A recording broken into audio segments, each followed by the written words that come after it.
Bom dia, meus amores e minhas amoras, começando mais uma aula. Lembrando que aqui a gente vê o link, eu deixo o link aqui da nossa aula, tudo bem? Então é só vocês clicarem que ele já direciona para o YouTube, tá bom? Nós temos a parte de quantidade de movimento, de impulso, quantidade de movimento e tudo mais.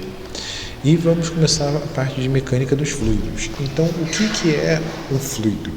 Então, um fluido nada mais é do que um material que ele tem a capacidade de se moldar. Ou seja, o líquido ele tem a capacidade de se moldar, o gás tem a capacidade de se moldar. E aí o que acontece? Para você poder entender melhor o fluido, você precisa de vários parâmetros. Então, dentre eles, nós temos, por exemplo, a temperatura de um fluido é importante. Então, por exemplo, a temperatura ela é um dos parâmetros que vai dizer o estado físico desse fluido, ou seja, se ele vai estar muito agitado, pouco agitado. Basicamente, a temperatura ela é medida em Kelvin, ou seja, uma temperatura de 20 graus Celsius, ela vai ser a temperatura em Kelvin mais 273. A gente soma esse cara 273. Isso a gente vai ver no ano que vem, tudo bem? Com mais calma. Outro caso interessante é que a gente precisa saber a viscosidade desse fluido. O que é a viscosidade? É a capacidade do material de resistir à fluidez, ou seja, do material de não escoar. Então, quanto mais viscoso é esse material, menos esse material vai escoar. Então, aqui a gente tem um exemplo de vários materiais, no caso aqui, são óleos para carro. Então, o que acontece? Se eu tiver um óleo muito grosso, muito viscoso, ele não vai conseguir percorrer todos os caminhos, do meu material. Então, basicamente eu tenho uma mudança aqui na viscosidade. É a mesma coisa que eu pegar um copo de água e virar ele para baixo, ou pegar, por exemplo, um copo de mel e virar ele para baixo. O mel vai demorar muito mais tempo a escoar. Então eu digo que o mel ele é mais viscoso. Outro ponto importante que a gente analisa é a densidade. O que é a densidade? O que é mais pesado? 1 quilo, por exemplo, de gordura, ou 1 quilo de carne, ou 1 quilo de algodão? Ambos têm a mesma massa, mas o volume é diferente.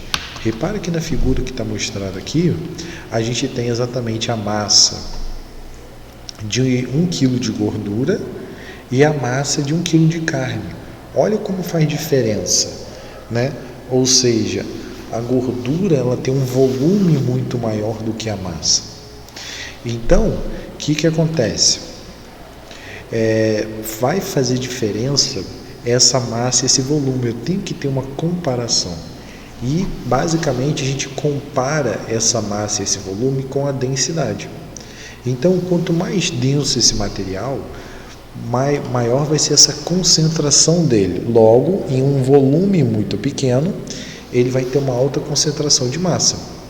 Então, a densidade ela é a massa sobre o volume, ela é medida em quilogramas por metro cúbico ou gramas por centímetro cúbico, aonde 1000 quilogramas por metro cúbico correspondem a 1 grama por centímetro cúbico.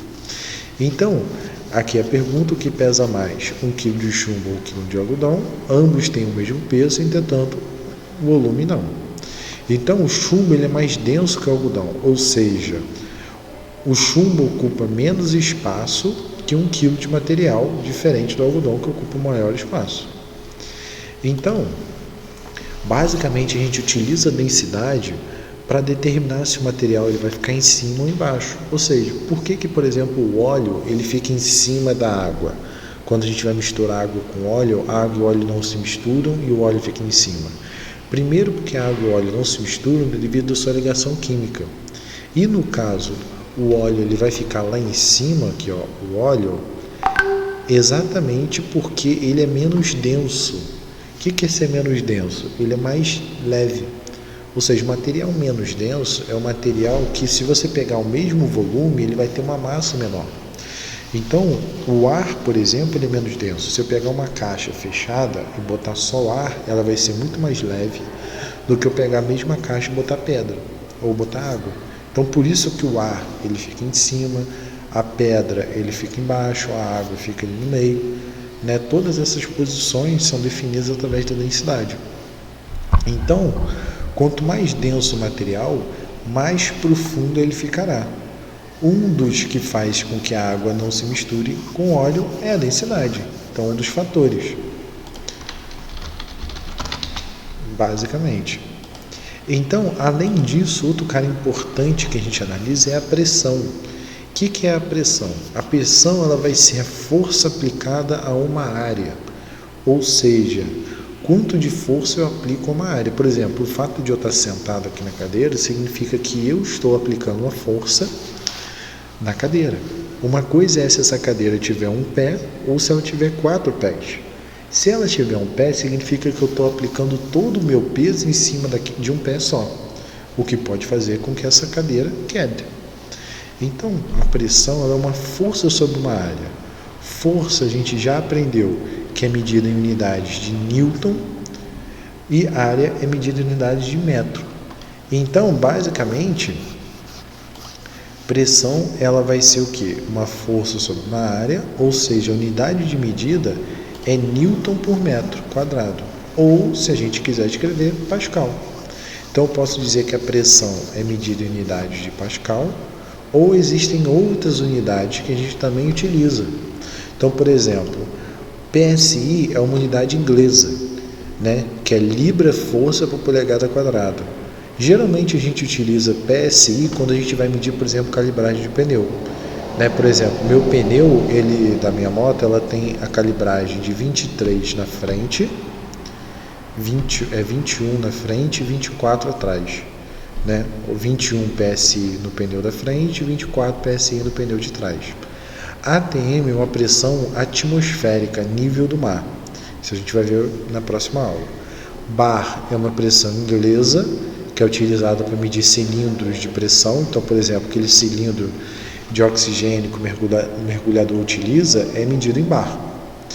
Nós temos também MMHG. O que é MMHG? É milímetros de mercúrio, que é uma pressão que é medida através do mercúrio, que é o que a gente vai ver também daqui a pouquinho, tudo bem? Então, o que acontece? Pelo fato da pressão ser uma força sobre uma área, o que a gente consegue definir? Conseguimos definir que, nesse caso aqui, por que na primeira situação, se eu chegar com um prego no balão, o prego ele estoura, em compensação, se ele chegar aqui no segundo, o prego não estourou? Exatamente porque, embora eu esteja aplicando a mesma força, a área de contato é diferente. Nesse caso aqui, a área de contato é muito maior. Por ser muito maior, eu tenho que a pressão exercida pelo meu balão diminui. Ou seja, cada ponto de apoio ele vai ter uma pressão muito pequena, porque a força está sendo distribuída. Já nesse caso aqui não, toda a força vai ser concentrada em um único ponto. Então a pressão ela vai ser muito grande. É por isso que o prego ele tem a cabeça dele é fininha. Se não fosse fininho, ele não conseguiria entrar com facilidade na madeira. E aí eu não conseguiria furar a madeira, né, fazer o que eu quisesse lá fazer com a madeira. Tudo bem?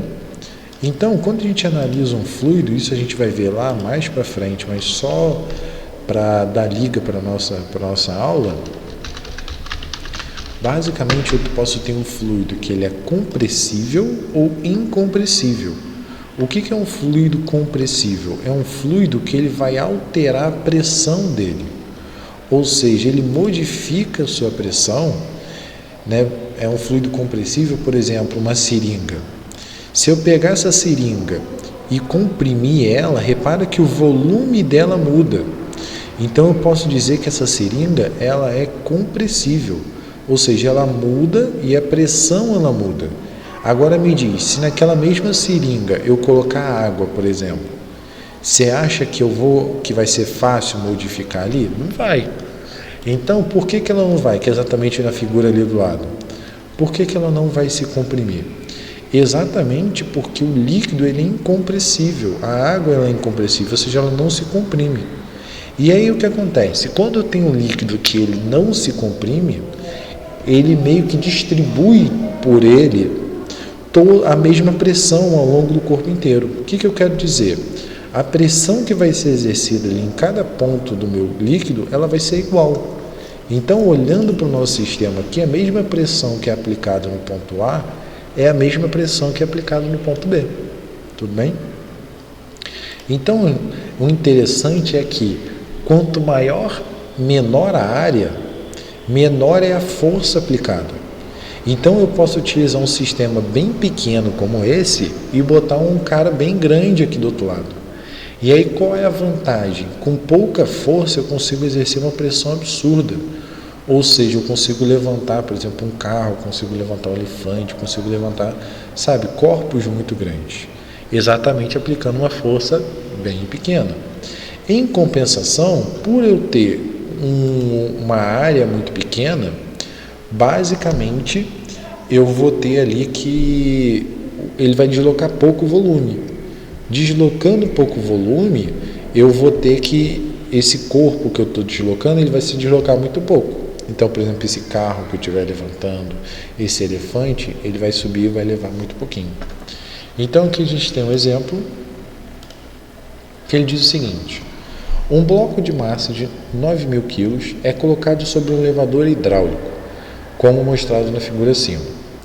A razão entre o diâmetro do pistão, que segura a base do elevador, e o diâmetro F, onde é colocada a força F, é de 30. Encontre a força necessária para levantar um bloco com velocidade constante. Então ele quer saber mais ou menos qual é a força que eu tenho que aplicar aqui para levantar esse bloco de 9.000 kg. Então como que eu vou fazer isso? Como a pressão dos dois é igual, eu posso dizer que a força sobre a área deles também é igual. Então a área vai ser quem? É π vezes o diâmetro, né? Π vezes o raio ao quadrado, né? Vou até botar aqui.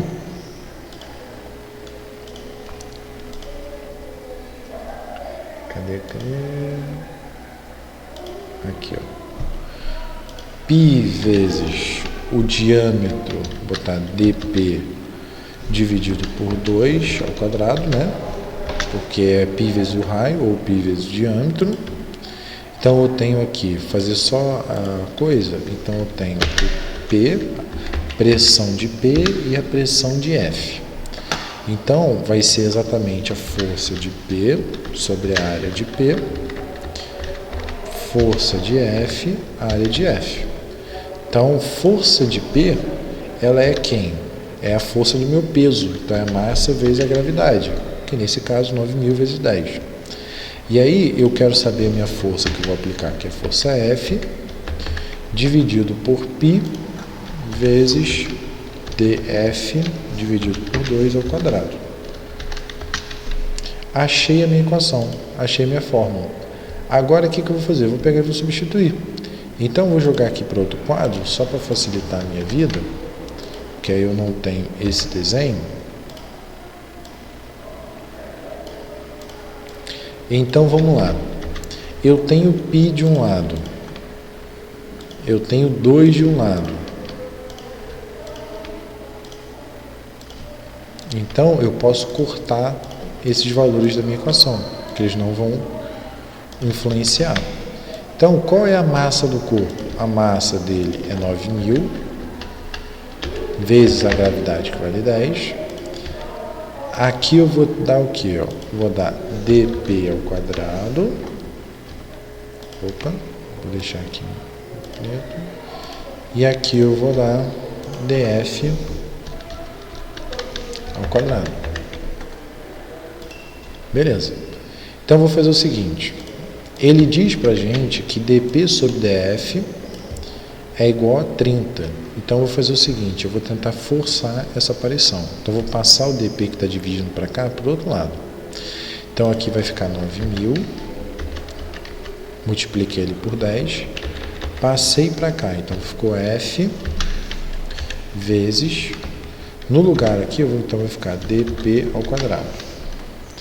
Então aqui vai ficar 9.000, pronto, 90.000. Achei meu cara, então dp ao quadrado sobre df ao quadrado. Vê se esse cara não é a mesma coisa que dp sobre df ao quadrado. Quem é dp sobre df? Ele fala pra gente que vale 30. Então esse cara eu vou substituir por 30. 30 vai valer 30 vezes 30 vai dar 900. Então, vou passar o 900 para lá dividindo.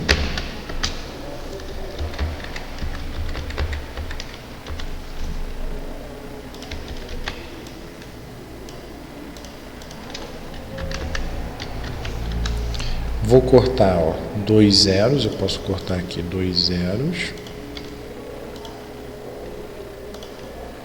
e 2 zeros. Então vai ficar 900 dividido por 9, que vai dar 100. O que eu quero dizer com isso? Pensa comigo. Eu tenho um peso de 9.000 quilos. Se eu colocar uma força de 100 newtons, ou massa vezes a gravidade, né? Ou se eu coloco, só divide por 10. Vou botar aqui.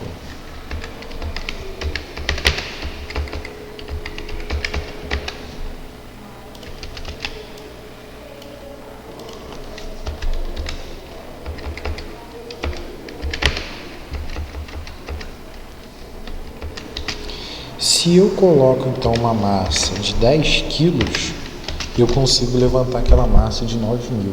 Olha que diferença. 9.000 quilos é algo assim, é mais pesado do que um carro, ou seja, eu boto 2, 3 carros ali, e aí com 10 quilos, que é quase nada, tipo 2 sacos de arroz, né, de 5, eu consigo levantar aquele carro. Olha que doideira. Isso por quê? Porque o líquido que vai ter ali, ele vai estar tão comprimido que ele vai distribuir essa pressão ao longo ali do meu sistema todo. Tranquilo? Então, a gente tem aqui uma questãozinha que vai ficar para casa, mesmo sisteminha, tudo bem? Fica para casa que aí a gente corrige na próxima aula. Tudo bem, gente? Então, por hoje é só. Falou!